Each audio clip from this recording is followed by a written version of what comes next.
Well, hello everybody, and welcome to Vinyltreasures. I'm your host, Johnny G. John Galindo, coming to you live on this January 10th, 2026 Vinyltreasure show. It's the 50s and early 60s edition right here on YouTube, also live on the Oldies and More stream. I apologize for being a little bit late, but just before I came on, usually the nosebleeds stop. I don't know. I went to the ENT, ENT, ear, nose, and throat. I went to him in the summertime. I had a blood, and he didn't cauterize it. That's because they want me to go back and make another appointment.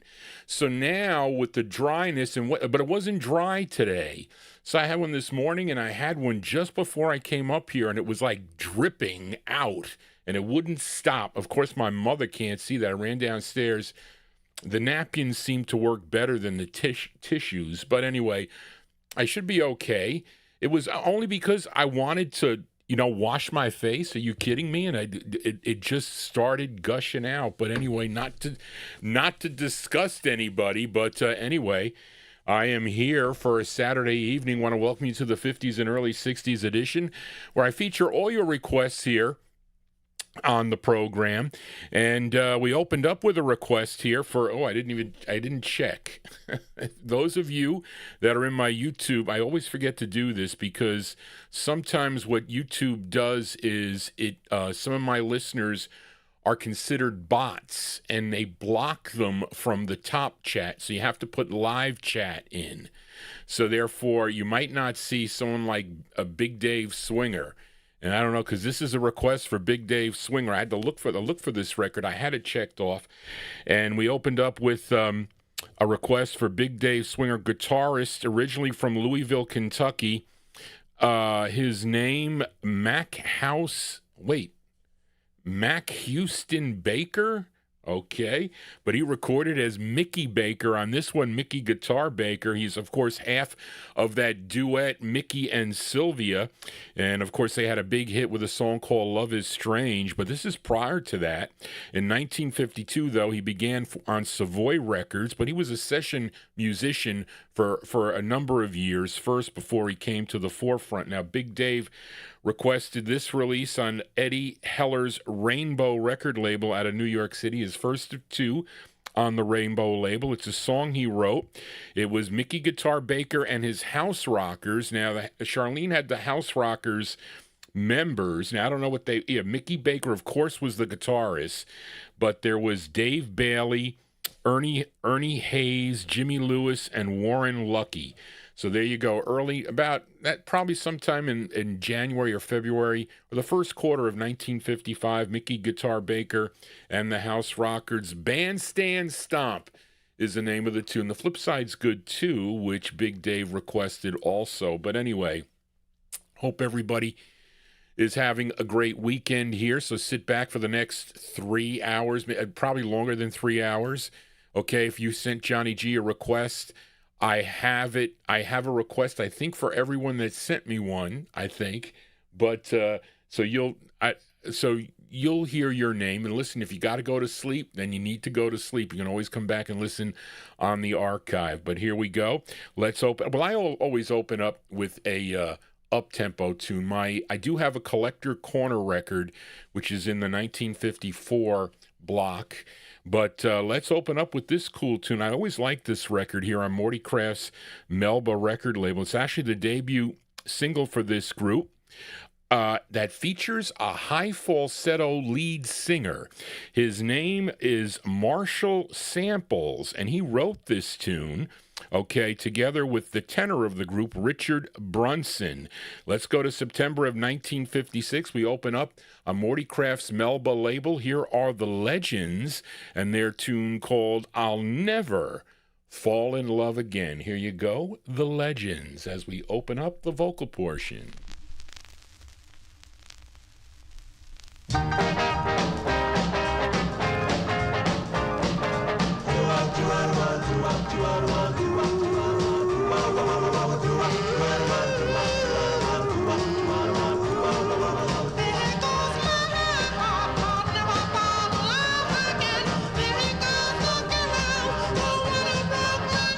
To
There you go. We open up the vocal portion there with the sound of the Legends. The Legends on the Melba record label. That's their debut single. The high falsetto lead there is Marshall Sample, September 1956 release on the Melba label. So, you know, some of you know that Melba label. The big hit on the Melba label was Church Bells May Ring. That one, not so much a big hit, but maybe it should have been a big hit. The Legends with I'll Never Fall in Love Again. Now, some of the members of this Legends group would become members later on of the Cartoons with a K that recorded for the MGM record label. Johnny G is your Saturday evening disc jockey right here on Oldies and More Radio, also live on the YouTube stream. If you are new to this program, please consider subscribing to my YouTube channel. I think on the Wednesday show, I picked up like 22 subscribers here to the program on the Wednesday Soul Show. But this is the big show. Saturday evening, I'm contemplating doing a show on Thursday. Okay, I'll know more tomorrow what I want to do. So I'll kind of ask you guys and gals if you prefer me to do a 78 show or you prefer me to do a 45 show, because I can go back to the 1956 Relic Countdown. But let me know, and early too. But we count down the music chronologically here on the Saturday show. We're going to open up tonight from June of 1952 for this release, and it's a request for listener Casey Hines in Paris, and this is the group's sixth release on the Decca record label. It features James DeLoach on lead, and this song dates back to 1937 as recorded by Bing Crosby. Linda Scott, wait a minute. Is that true, Charlene? Well, anyway, wait a minute. Is that the right write-up? Okay, I'm going to take what Charlene's got here. She says Linda Scott also. I hope this is the right. I'm not going to say that. Anyway, but from June 52, here are the Blenders on the Decca label. I'm going to check if there's their eighth release. I can't even see anymore either. My nose and my eyes. Their eighth release on Decca. The Blenders on Decca for Casey Hines in Paris. Never in a Million Years is the name of the tune. Here you go, Casey, for you. Whoops. Now we go.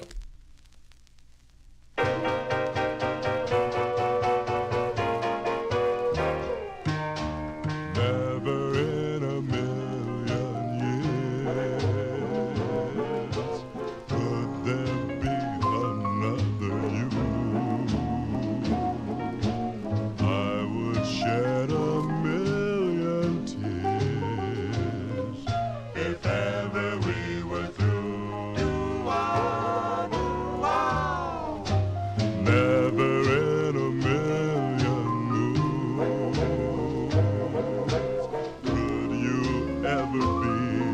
Surpassed, and darling, for a million Jews, this love of ours will last.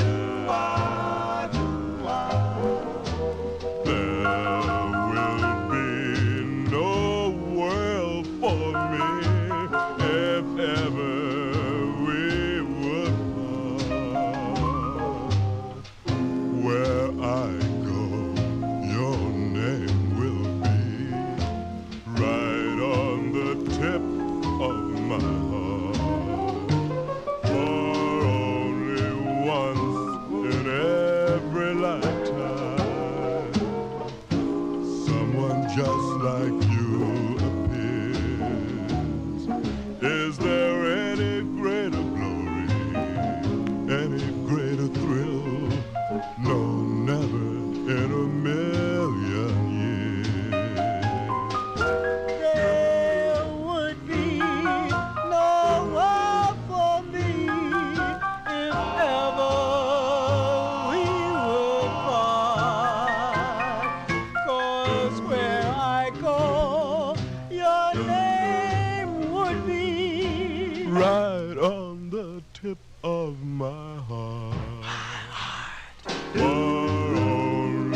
that's the great sound of the Blenders here on the Vinyltreasure Show, going out to Casey Hines in Paris. It's on Decca Records. The song is called Never in a Million Years, June 1952 release. You know, the Decca releases play really nice. Sometimes you can get a bad RCA depending on where it is in the press process, either in the beginning or at the end.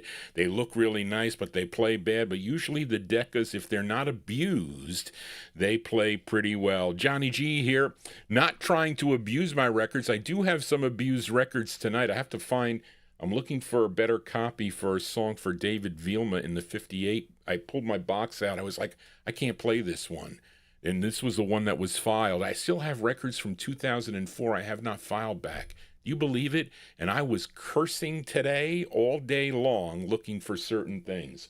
But anyway, let us continue here. We are in the 1952 block. Let's fill a request for listener Ed Brown in our YouTube chat room. I think I have 3 songs by this group on tonight's show. Has that ever happened before? I don't know. But they're good to play, really. This group had so many great releases. This is on Sid Nathan's Federal record label. This was a big #1 R&B hit for the group. Their 6th release for the Federal label. Actually, the group's 2nd biggest hit, I guess we'll call it. I don't know if it is the 2nd, because if it was #1, you can't go better than a #1 R&B hit. But wait a minute. This was a big #1 R&B hit for the group. It was their 6th release. This was the group's 2nd biggest hit. I don't know what that means. Anyway, this is Billy Ward and the Dominoes. Let me see. It says, written by group member Billy Ward and his business partner, collaborator, Rose Marks. Okay, it features Clyde McPhatter on lead from April 52. Here are the Dominoes. The Dominoes on the Federal label, going out to Ed Brown. It's called Have Mercy, Baby. Have Mercy. Here you go, Ed, for you.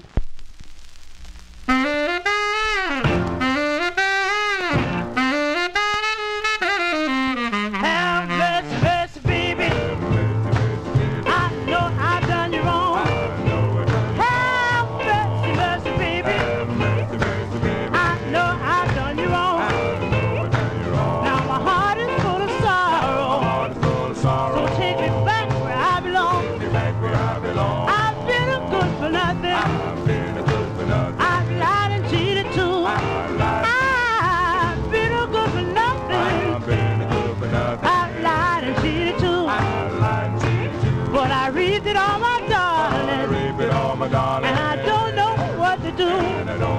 So have mercy, baby. Please don't slam that door. Have mercy, baby. Please don't slam that door. 'Cause I know if you refuse me, I'll never be the same no more.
Well, those are the Dominoes. Well, Tony Barcia, I said Billy Ward wrote it.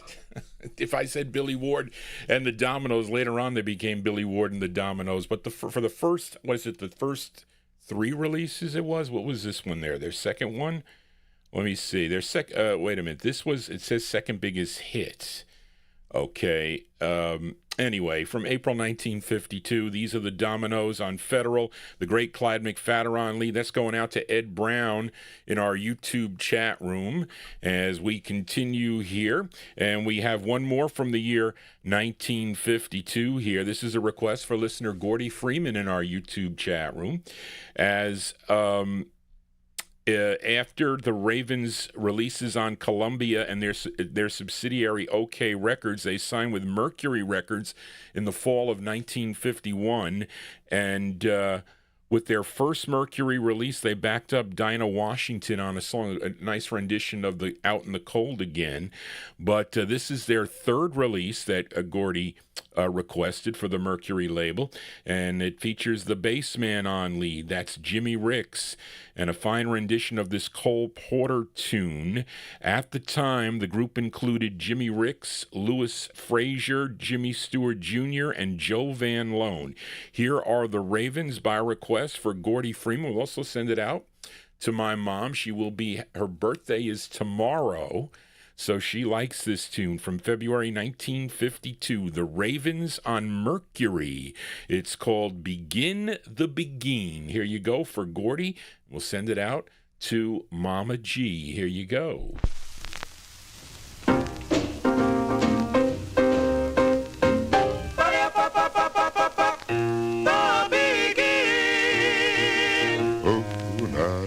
When they began to begin, it brings back a song of music so tender. Well, it brings back a night of tropical splendor.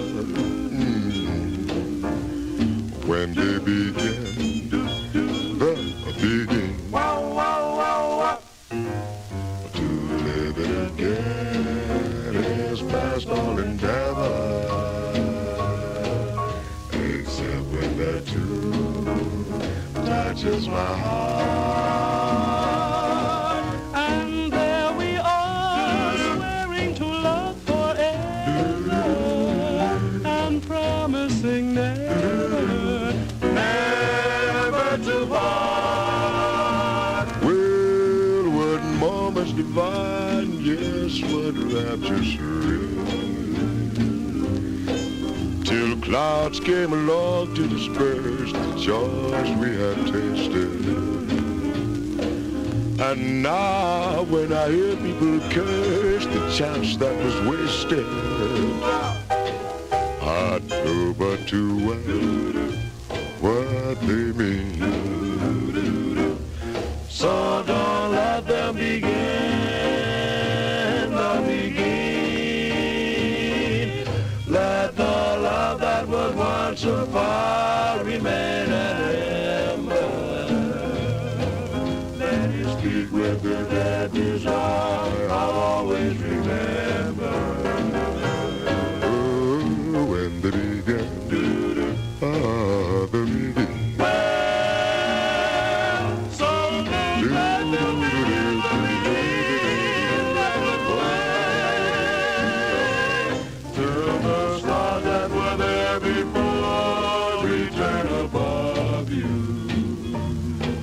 Till you whisper to me once more, darling, I love you.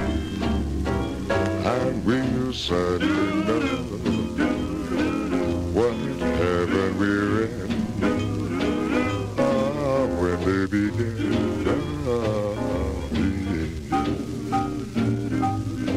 oh, when they begin,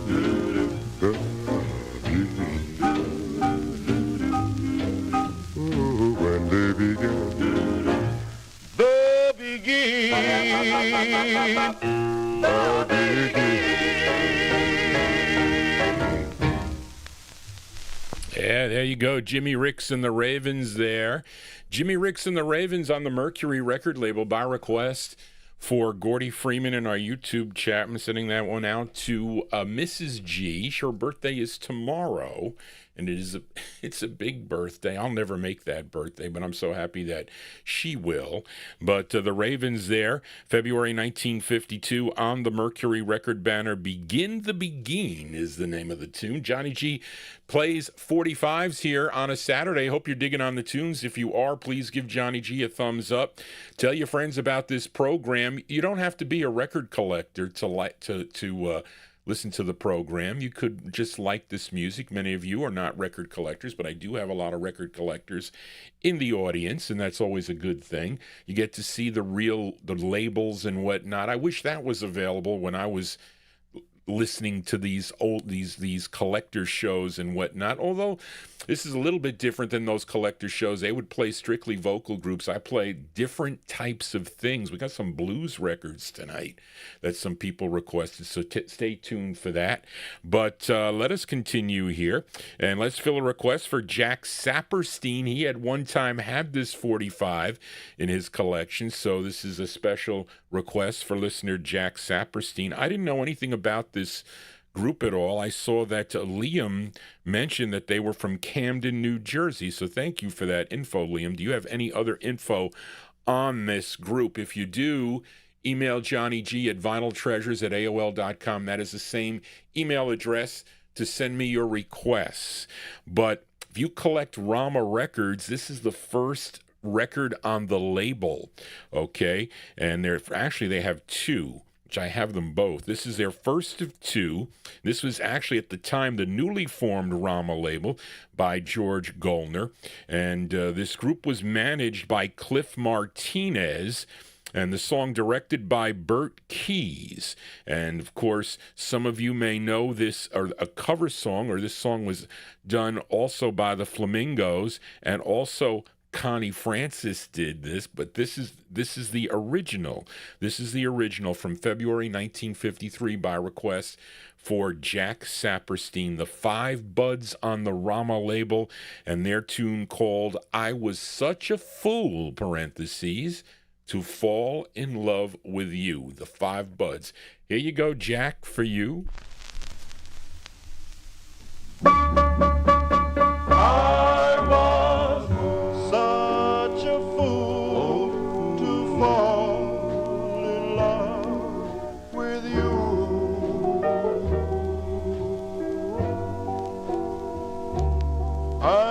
Such a fool to think you love me too.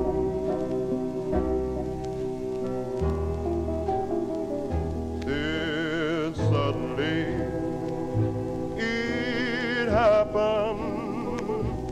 Your love flickered and died, but mine kept right on burning,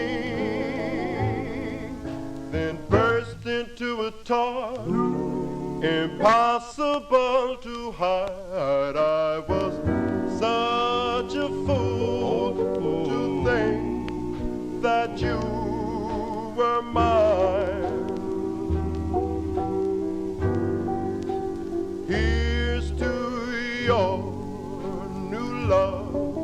Let's lift a toast to sparkling wine. You taught me a lesson, it's true, but wait till it happens to you. I was such a fool to fall in love with you.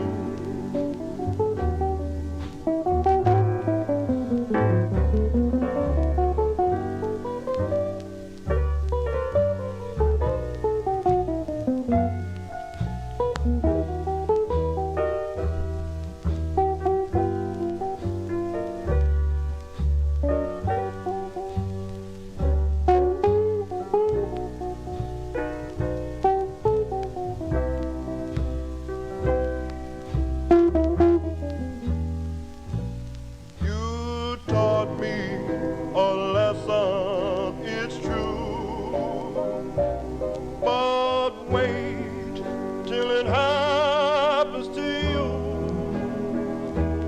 I was such a fool to fall in love with you.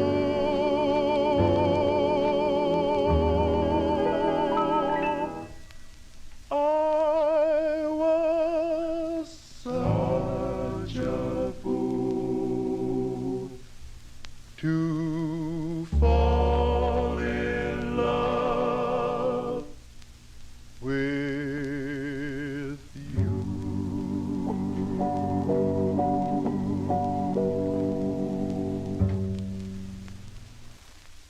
There you go. That's the sound of the Five Buds. Five Buds on the Rama record label. That's Rama #1. I won that a long time ago in the 1980s. I used to bid on John Tefteller's auctions. He used to take out a full-page ad in, I think it was a Discovery magazine, I think it was, or was Gold Mine first? I forget whichever one. I think Gold Mine might have been first. That's when Gold Mine had really some great records in there, because it was pages and pages and pages of people just trying to sell their records. And so he had a big full-page ad there. I think he's actually younger than me. I think he just celebrated a birthday, John Tefteller. But those are the Five Buds there. February 1953, George Goldner's Rama Records. I Was Such a Fool, parentheses, to Fall in Love with You. That's for Jack Saperstein. They like that one there in the YouTube chat room. As we continue here on the Vinyltreasure Show, we are in the 1953 block. And actually, I got some of these. It's not a big block, but we had the Five Buds. I got another 1, 2, 3, another 3 more records in here. And this is a request for listener Busta Bass in our YouTube chat room. You all know this gal, born Ruth Lee Jones on August 29th, 1924 in Tuscaloosa, Alabama. But she was married 8 times. Pretty good to be married 8 times, right? But started recording back in 1944, but she signed with Mercury Records in 1946. And here's one that Busta requested from September of 53 with a vocal group. I don't know who they are. Okay. And about this time, TVs were coming into the realm. So people were starting to buy TVs. I think, Mom, correct me if I'm wrong, but you got your first TV in 1954 when you were a senior in high school. I think it is, and that's the one that had the Victrola in it. Was the console that you can slide the draw out. And that's when my aunt used to play her records. It was a drawer that you would slide out. It didn't have an adapter for 45s. She used to put those metal inserts, one down, one up. And that's why a lot of her records had center damage. Okay, when you see CTRD, that means center damage in auctions, you collectors out there. But let's go to September 1953 by request for listener Busta Bass in our YouTube chat room, the great Dinah Washington on the Mercury label. It's called TV Is the Thing, parentheses, this year. Here you go, Busta, for you.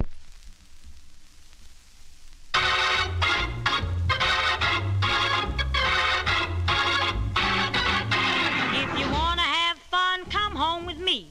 You can stay all night and play with my TV. TV is the thing this year, this year. TV is the thing this year. Oh, yes, radio was great, but now it's out of date. TV is the thing this year.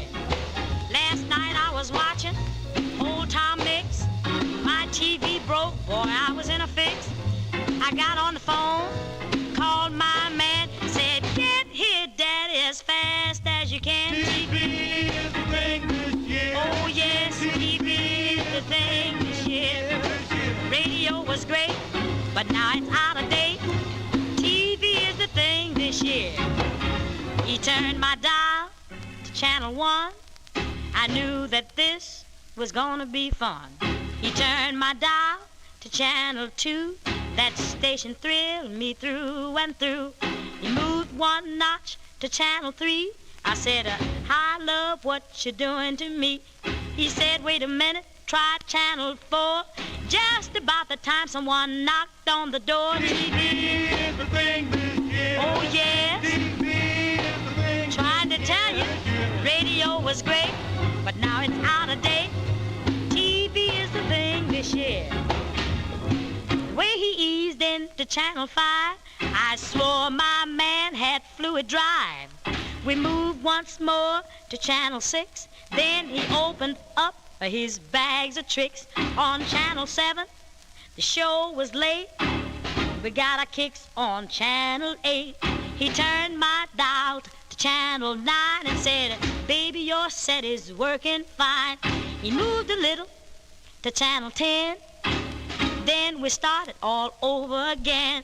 When he finally hit my Channel 11, I cried, Mama, he treats your daughter good. TV is the thing this year. Yes, it is. TV is the thing this year. Radio was great, but now it's out of date.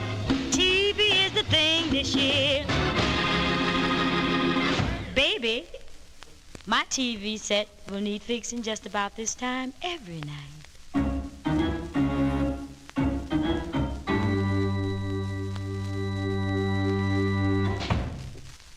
That is Dinah Washington. They dig that one there in the YouTube chat room. Dinah Washington and a group backing her up. I think I played that on the 78 sometime early last year, too, by the way.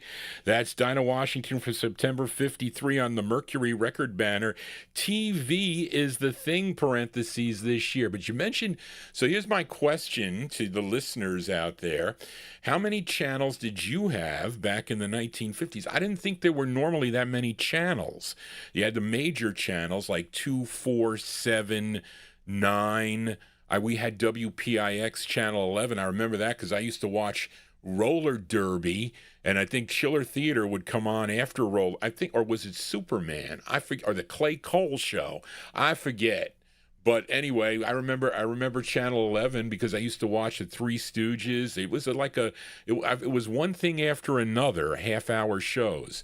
But anyway, I don't know if TV ain't the thing anymore. Some of you are watching Johnny G on your big screen TVs. I don't know if that's a good thing for me. But let us continue here on the Vinyltreasure show. And let's fill a request now for David Hecht.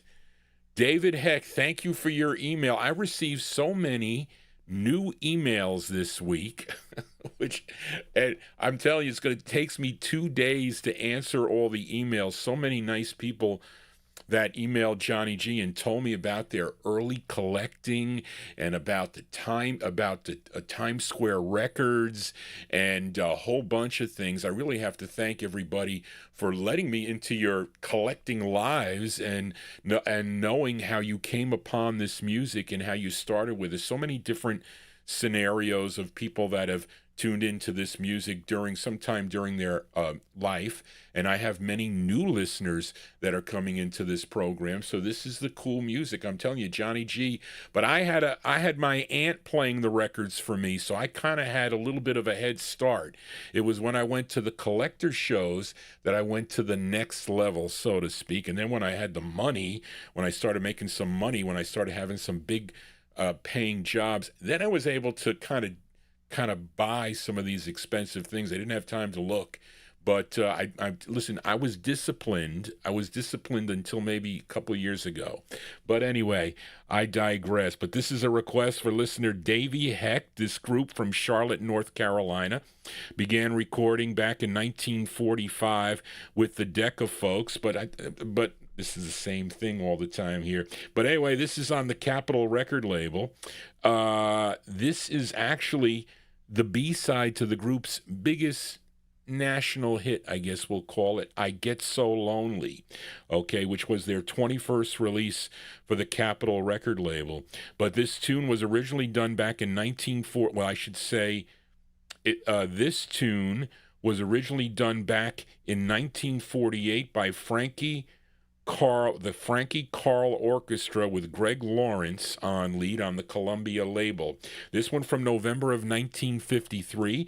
This is going out to Davey Hecht. It features Gene Alford on lead. Here are the four nights on the Capitol label. It's called I Couldn't Stay Away From You. This is going out to Davy Hecht. Here you go, Davy, for you.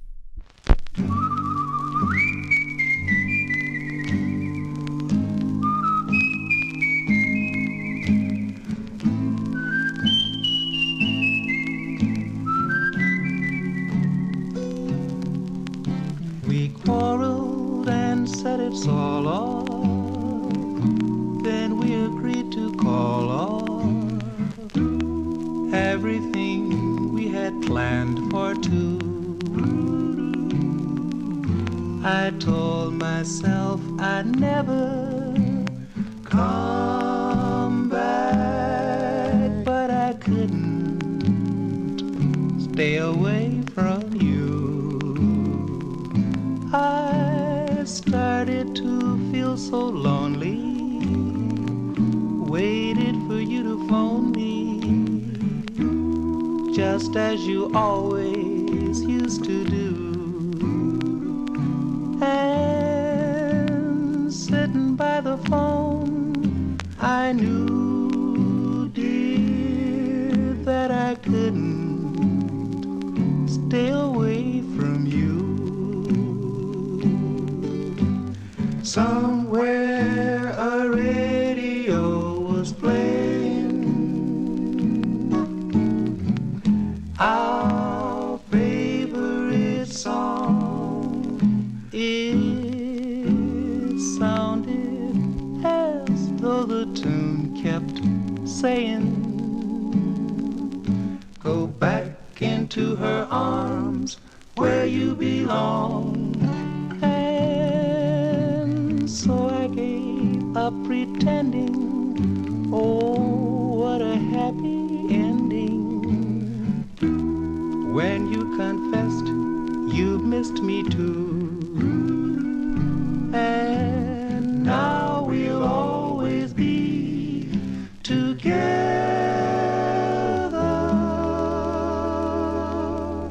I just couldn't stay away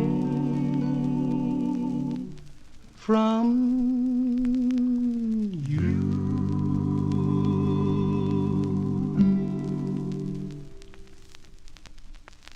There you go. B-sides here on the Vinyltreasure Show. That one there going out to Davy Hecht. That is the B-side of I Get So Lonely. Those are the four nights with I Couldn't Stay Away From You, November 1953 on the Capitol Record Band. I know many of you like the early sounds. There's some people that don't like the early sounds. They like the mid-1950s stuff. So listen, that's what's good about this show. You can always come in during your favorite year of music, or when at least it started, because lots of us are late bloomers and others are early bloomers. Anyway, as we continue here, and the Dominoes return. Yes, Tony Barcia this time as Billy Ward and the Dominoes, and I think Timbo C in our YouTube chat, you mentioned on either last week or the week before you wanted to hear a Billy Ward and the Dominoes tune. So I picked this tune. So tell me if you like it, Timbo C.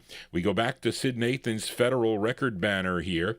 And, well, I don't know. So Tony Barcia, tell me, is this their 13th release on the Federal label? I don't know.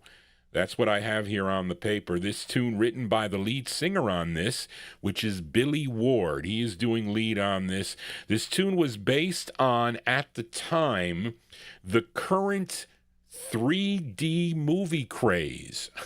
Whatever happened to the 3D movie craze?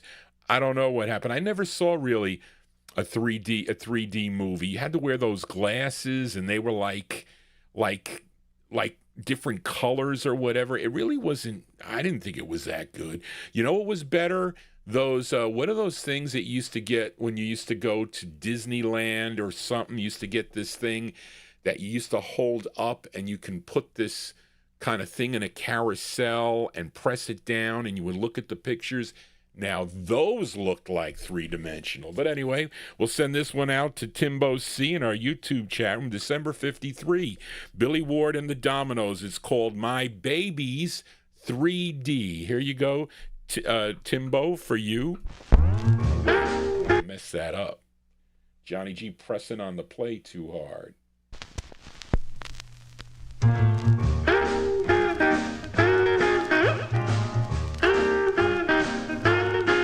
She's got it upstairs, she's got it downstairs, and she's got it on her balcony.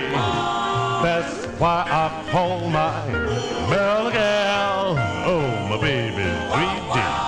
She really can rock, she really can roll like a steamer on a stormy sea.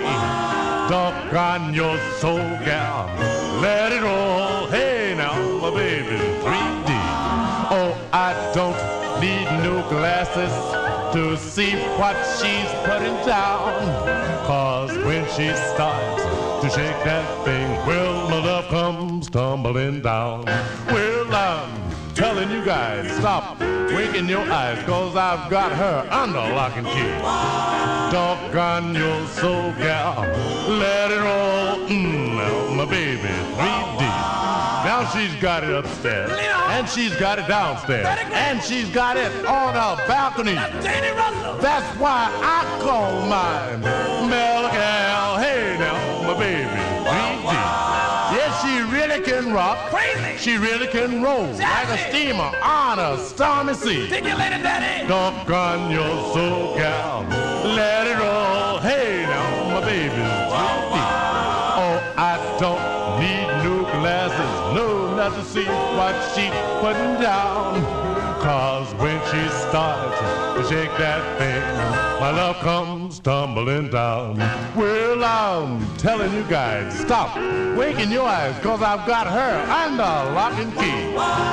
Doggone your soul, gal, let it roll. Oh, now, my baby, 3D, 3D. Oh, my baby's 3D.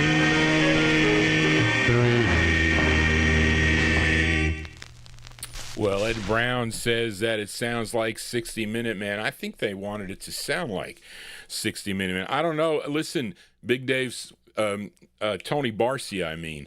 I don't know. That's what Charlene is that's what it says on the site. That's what we're going with. I can sit there and decipher. Not everything that he has on his site is correct. I know that. Marvin Pott has mentioned that too, and actually told him about it. But I don't know if he's ever changed it. But anyway, that's what I went with. That is the Billy Ward and the Dominoes there from December 1953 on the Federal Record banner there. My Baby's 3D. So, John Ronayne, you said that I have this on a 78. I think I do. And it is different on the 78, as lots of releases on the 78 were different cuts. And I don't think some of the record labels were not too exact on a lot of the things they did. But anyway, there you go. That's going out to Timbo C. Let us continue here on the Vinyltreasure Show. We move into 1954. We go out to Los Angeles, California, with a request for listener Karen Efron in our YouTube chat room. She will be here next year in the fall to do another special here on the Vinyltreasure Show. And this is probably the hardest Platters record to get on the Federal record label. I remember when Greg Surik, he sold me this record. It was a long, long time ago, but it was one of the harder ones to get.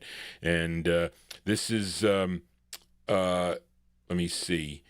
This is before, of course, their Mercury days. This is their second release, their second of 9 on the Federal record label. And, of course, their hardest, I will say. It features the great Tony Williams on lead from January 54 by request for Karen Efron. In our YouTube chat room, here are the early Platters on Federal. It's called I'll Cry When You're Gone. The Platters for Karen. Here you go, Karen. Whoops, wrong one. I'm looking at Federal, and it's over here. I'll cry when you're gone. Our love didn't last for long. Darling, I'm lonesome and blue, just being here without you.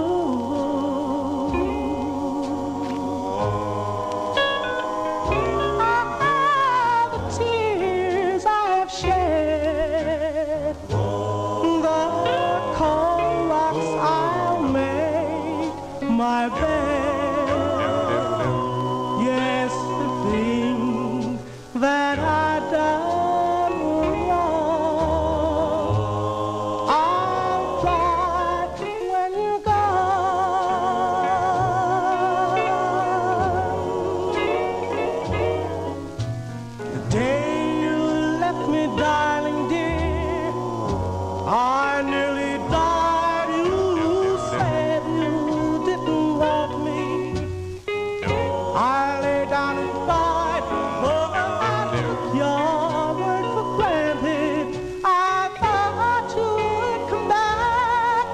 but you didn't.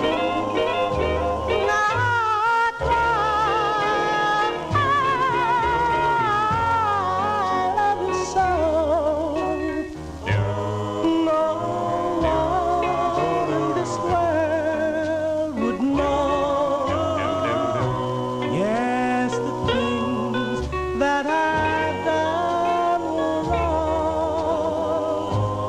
I'll cry when you're gone.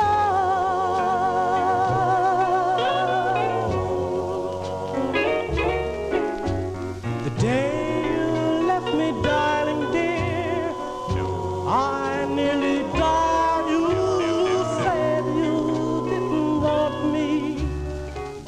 I lay down and cried, for I took your word for granted.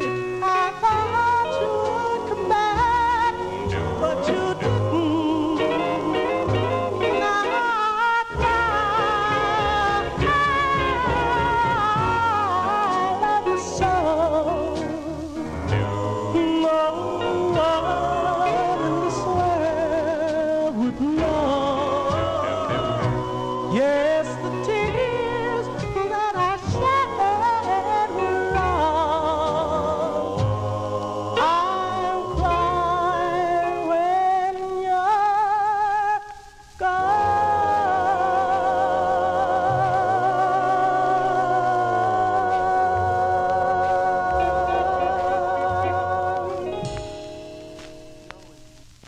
Oh, you hear that? There was chatter at the end of that 45. If you listen closely, that's what they did sometimes. They did that too, by the way. But there you go. That one there by request for Karen Ephron. Not an easy record to find on 45. You had better luck to get it on a 78. I don't have that on a 78. I had it on the 45 for a number of years. But that could probably qualify as a collector corner record. You know what I used to do here? When I used to have my anniversary of being on the radio or the internet for a year, I used to do an anniversary show, and I would play the most expensive, well, I should say the collector records that I bought that year. I stopped doing it. I forget when I stopped that because I started to fall behind in cleaning the records. Now I'm way behind. I got thousands and thousands of records down in the basement. I think I thought I pulled out the best stuff, but I left some stuff behind. I'm going through it again now. But I would take out groups like that. That is easy.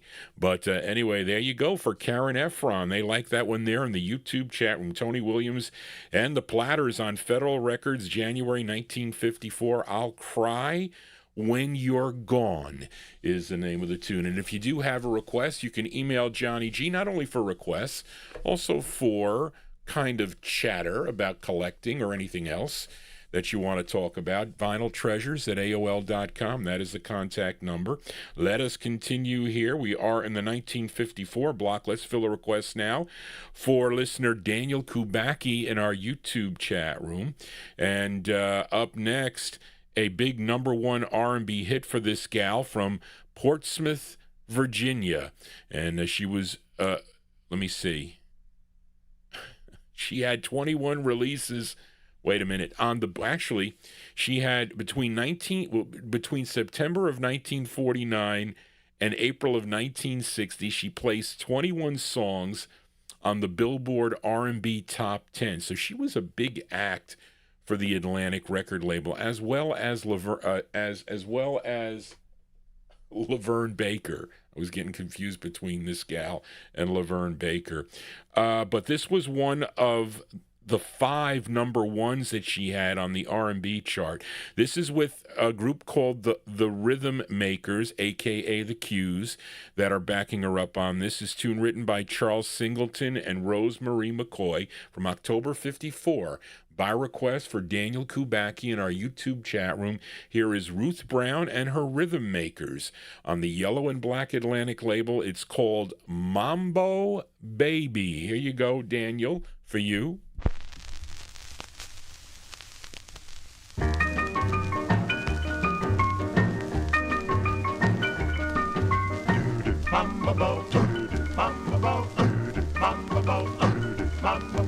All my baby wants to do is the mambo.